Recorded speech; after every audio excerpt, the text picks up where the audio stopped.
درد دل پیدا نکنیم که والا چرا اینطور هستم. نه، حتما زمانی که وا نصیحت نمیپذیرفتن فکر بکن که در خلل نقصان در کدام جای، در کدام عملت موجود است. مکمل میفهمی که در زندگیت یک جای خلل داری، سخن تاثیر نداره سری مردم، معلوم شد که در تقوی چیزی آمده، در اصلاح خود بکوش، این کار بکن. ما در 2 روز دعوت خود باز میگیم که چرا اینطور نمیشه. به شعیب علیه السلام چی میگه؟ اینطور آدمی که اینطور سخن ها گفته. قال یا شعیب، گفتن شعیب علیه السلام، ما نفقه، ما نمیدانیم کثیرا مما تقول، بسیاری و گپای را که تو میگی. بسیاری گپای تا نمیدانیم. کدام گپا را نمیدانه؟ خبر داری؟ هرگاه خلاف خواسته های مردم سخن گفتی، آن چیزی که او آرزو داره، بس این گپ در ذهن مردم بر نمیخوره. مردمی که قبر پرستش میکنه که قبر بد میگی یا میگی که کار نادرست است، بس تیر است در جانش. کسایی که فرفتی پیر صاحباست، وقتی پیر گفتی خلاص دیگه باز قطعی تیر میزنیشه، نمیپذیره. عوام همیشه آن چیزی که خواست خودشان است مطابق از او سخن بگوی، بس تو قابل احترام هستی. ما در جامعه خود علما را مکمل تفکیک کرده میتونیم. کدام عالم سخنانش سر مردم خوب میخوره، کدام عالم سخنانش سر مردم بد میخوره. مطابق میل مردم بگو. میلاد بگو بله، اگر کسی سنت بدونه بدعت است، اما من حیث از اینکه ما سیرت رسول الله را بیان میکنیم هیچ پروایی نداره. خیرات هم گناه داره. مردم میگه عالم است، واقعا عالم است.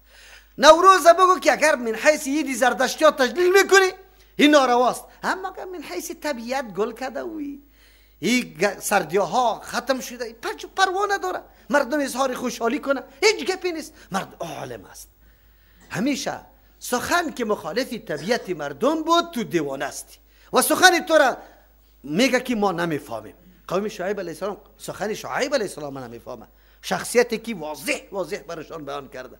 برشان میگه من سخنی میگم که چیزی را به خود خواستم برای شما گفته را ایستم، اما ما میگه نه، ما نمیفهمیم.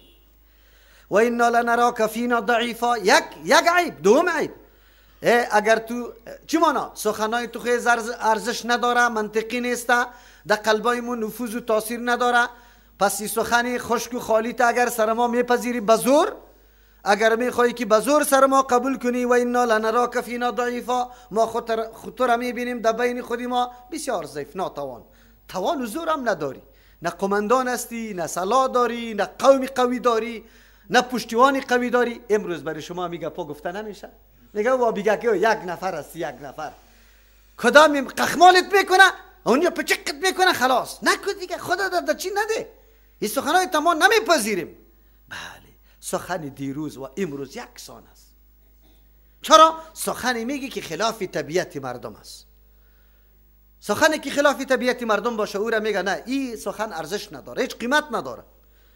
یکی ولولا رحتک لرجمناک، بله به این سخنایت که ما را از آزادی فردی ما را محروم میکنی، از روش آبا و اجدادی ما را منع میکنی، لایق خواستی کمیالی تو را از بین ببریم، لیکن چی کنیم که روی با امو پدرت خوب آدم است روی از او را میکنیم.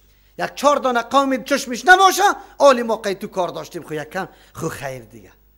امی گپا امروز هم برات گفته میشه. او بیگه گو اینمیاری میکشم تا. خو وای پدرت دمی روی کار ده نمت گرفته، دمی روی کار ده نمت گرفته، وگرنه تو قابل بکشش از دیگه دی مسجد نمانشه، لیازی پدرشم دیگه بس هست همی قدر. همیطور نمیگن؟ میگن. با شعیب علیه السلام همی سخنا گفته شده. این درس است. شعیب علیه السلام از دعوت خود باز میمانه. عیب ازواره بس مانع از این میشه که دست بالا کنه، پیغمبر است، هر دعایش اجابت میشه و طلب بکنه از الله متعال که یا الله تباه کشانه، تباه بشه، نمیکن. عیبای قوم خدا میپذیره، اصلاح قوم است. ابراهیم علیه السلام ملائکه دیده که قوم هلاک میکنه، بازم جروبه هست داره که هلاک نشوه، موقع داده شوه. الله اکبر. تعجب در اینجا است که همینطور قوم کافر مطلق عنادی را پیغمبرها برش بددعا نمیکنه، لیکن امروز شاگردای ما، مردم مخلص ما را میگه کافر است، فتوا داده رو ایسته. تعجب است. دعوت بده ما را کی قدر میفهمی؟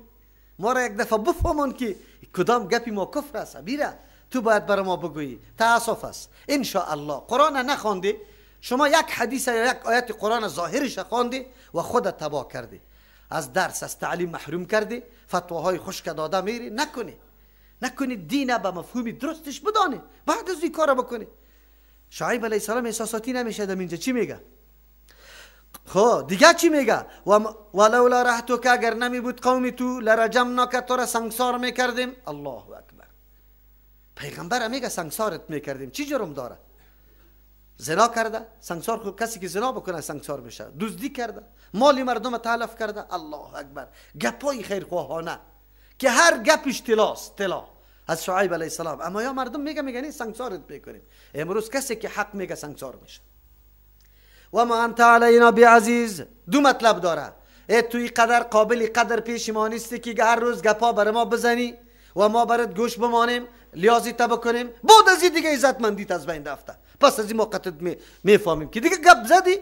توی یا مده روش نیاکانی ما را رد میکنه، یا مده ما را میگه که در مالایتان طوری تصرف نکنی. عجیب است این کار را میگه. دوم ترجمه، و ما انت علینا بعزیز، نیستی تو بالای ما بعزیزین، ای کسی که شکست ناپذیر باشه. اینطور شکستت بدیم که پرسان نکن. یک تو خودم ملا میگیری، ما ملای خدا بیاریم. باز بعد از یک نفر برای ما چی میگه؟ ما خو معامیستم، ما میفهم مولیس بازی نبیایی. خو زمانت برات میدم، 60 برات میمانم، من مولا را میارم. خود چی وقت سبا بگو. خیلی خوب است. اینه من 60 میمانم. چی میگی؟ زمانت میگیری؟ سبا بگم ما حاضر هستم. خب مولی صاحب حاضر. حالی که زنگ میزنم بگو، تلفن نمیبرداره. خب دیگه بگو. یک هفته تلفن گل بود. یک هفته بعد برای زنگ زدم بیادرکم مرا خود منتظر شب تا صبح 6 تم دیگه ای. چی میگه؟ الله یارا تبا کنه، الله یارا اینطور کنه. ما میگفتیم که راستی یا حلوا خور بودن یا ما را فریب داده بود. مولی سیبالی ما فهمیدم که گپ کجاست. برای ما اینطور میگه که ما میفهم تو ما میستم قدم گپ میزنی.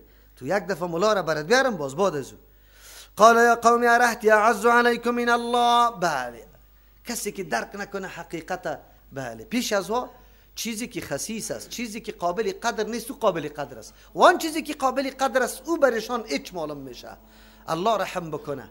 زمانی که حس تشخیص مردم از بین بره، حقیقت دین درک نکنه، حقیقت نفس خود درک نکنه، مخلوقیت خود درک نکنه، خالق نمیشناسه، نه قدر خالق خود میشناسه. پیش از وا قوم قدر داره، الله قدر نداره. پیش از قوم قدر داره، رسول الله صلی الله علیه و سلم قدر نداره.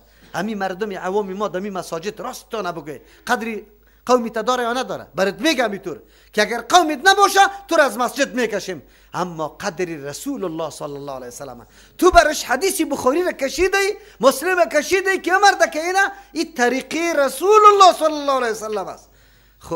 او قدر رسول الله را نداره. اگر این قوم شعیب علیه السلام ما و شما بد بگوییم، رد بکنیم، چی فرقی داره با قوم ما؟ قوم شعیب علیه السلام خو ایمان هم نداره، مؤمن هم نیسته، اما کسی که دعوای ایمان داره، دعوای محبت رسول الله را داره، دعوای ازیر داره که من مطابقی روش پیغمبر عمل میکنم. ولی موقعی که از گپ بیا باز پیغمبر نیست، باز قدر پیغمبر پیشش موجود نیست. چی میگه؟ قال یا قومی ما رهتی، آیا قومی ما رهت از 3 تا 10 نفره، الا که بعضی اقوال این تا 40 نفره گفته. خو خیلی کم قوم بوده. اعز علیکم، خیلی عزتمند است، علیکم بالای شما، قدر و قیمت زیاد داره، من الله، از الله کرده، از الله کرده، قوم پیشتون اعتبار داره.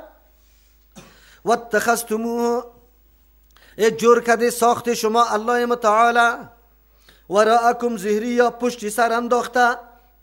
در یک موقع الله در یادتان نمیاد، فقط الله شما را پیدا کرد، باز دیگه سر و کاری قط شما نداره، نه در دادن اولاد، نه در برکت، نه در عزت، نه در هیچ چیز.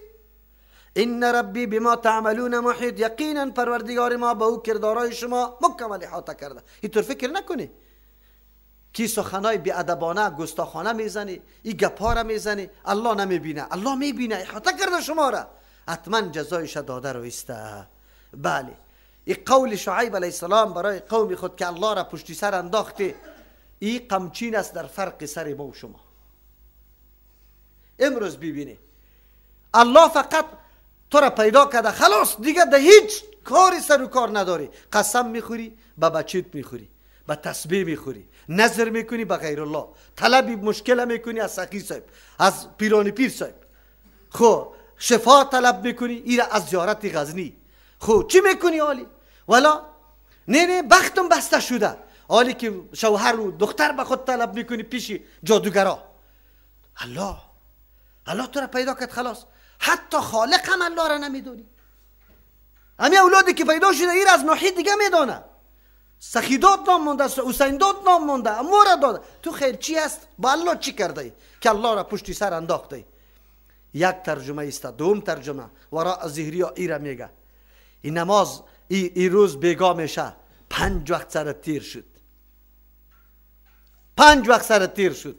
خود تو الله را در پشت سر انداختی، یک وقت هم در یادت نمیاد که بله من مخلوق هستم یا نه، من مسئولیت دارم یا نه. همینطور آمدیم برای خوردونوش. خیلی خوب، قوم از الله کرده، امروز در کل زندگی ما امی حاکمیت داره. قوم عزتمند است، از الله کرده، نعوذ بالله از رسول الله کرده. جناب آجی صاحب، آجی دیگر کارت برات روان کرده در هتل اورانوس، از هندوستان و از تاجیکستان سازنده را طلب کرده. تو جناب آجی صاحب با تسبیح، با عبا و قبا، با این ریش، با این پتو روان هستی در اونجا. کسی اگر بگوید که آجی صاحب چی میکنی؟ ولی همسایه ما آجی صاحب خفه میشه. الله پیشید عزت داره، تو را به الله قسم، یا او آجی صاحب، او قوم، او همسایه. 20 مرتبه ترجمه قرآن و درس حدیث خواندی، غم سرت آمد، 3-4 فاتحه گیری همیشه گفتی که بدعت است، اما انجام میدی یا نه؟ مردی تا به طریق سنت دفن میکنی یا نه؟ خوشحالی تا به طریق سنت انجام میدی یا نه؟ تو بگو امیره، امی خیشی و کسی که تو داری با کسی امیره به طریق سنت انجام میدی یا نه؟ نمیدی. چرا؟ قوم اعز است از الله کرده، قوم اعز است از رسول الله کرده. این گپ عادی نیست. ما قوم شعیب علیه السلام قد چپیلاق زده نمیریم که شما بدبخت هستی، چرا که الله پیشتان قدر نداره، قوم پیشتان قدر داره. در خود بیایم، در خود که ما کل عمر خدا بینمی منوال تیر کردیم. قوم پیش ما عزتمند است، از چی کرده؟ از الله کرده. گفتم در هر بدعت، در هر ظلم، در هر معصیتش شریک هستی، عار و ننگم نداری، اما الله و رسول الله را در نظر نگرفته، ننداخته الله را در پشت سر. واتخذتموه وراءکم ظهریا، پشت سر که هیچ التفات برش نمیشه. چرا نمیگی؟ ولو برا وی گپا را خوب بگذار.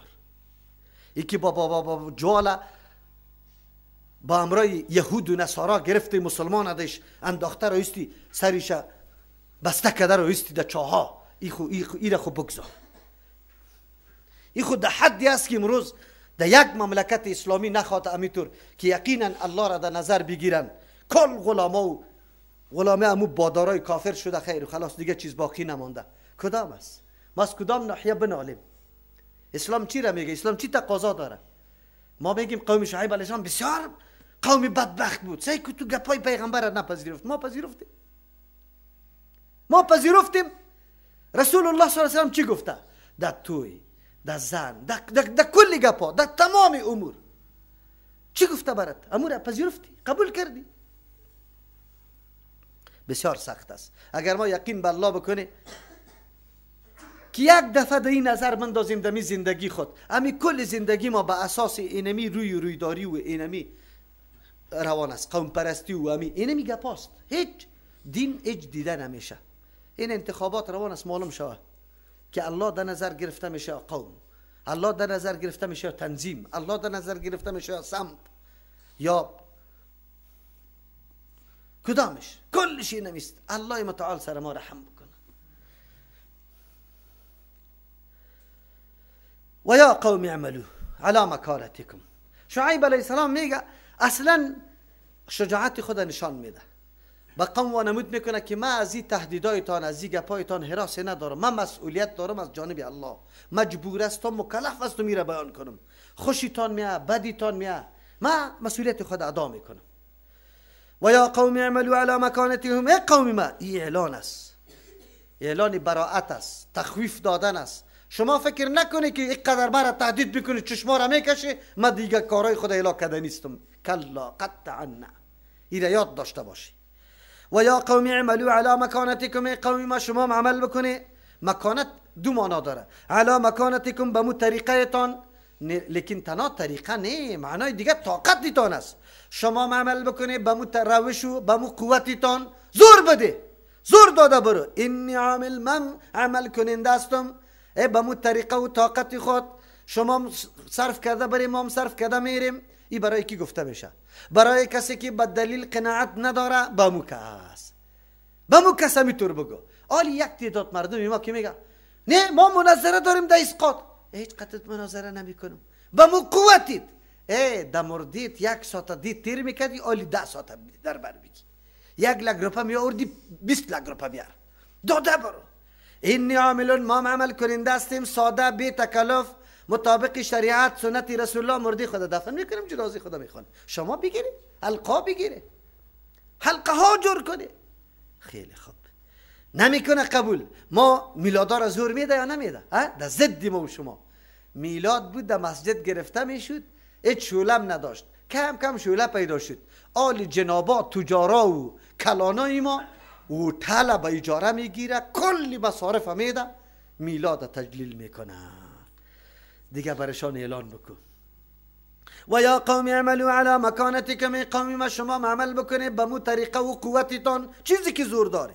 اینی عامل، من عمل کننده هستم، یعنی از دعوت خود دست نمیکشم. اینمی حالتم است، بیانم است، ترجمه قرآن، درس حدیث. کسی که الله برش هدایت کرده، سوف تعلمون، زود است که باز بدانی عاقبت و انجام میاتی کیست که برش می عذاب یخزی، که او را رسوا بسازه. انجام بس خود به خود معلوم میشه که در نعوذ بالله در میدان رسوایی کی کشانده میشه. و من هو کاذب، کی دروغگوی است؟ دروغ کی جور کرده؟ دروغگوی کیست؟ ما دروغگوی هستیم یا شما؟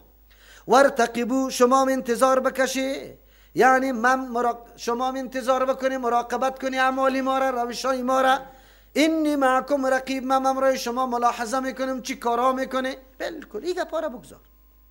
ولما جاء امرنا، الله متعال میگه پیغمبر علیه السلام تسلی میده، پیغمبر خفه نشوی، قوم که در مقابل تو قیام کرده گپای واقعی دلسوزانی تو را نمیپذیره.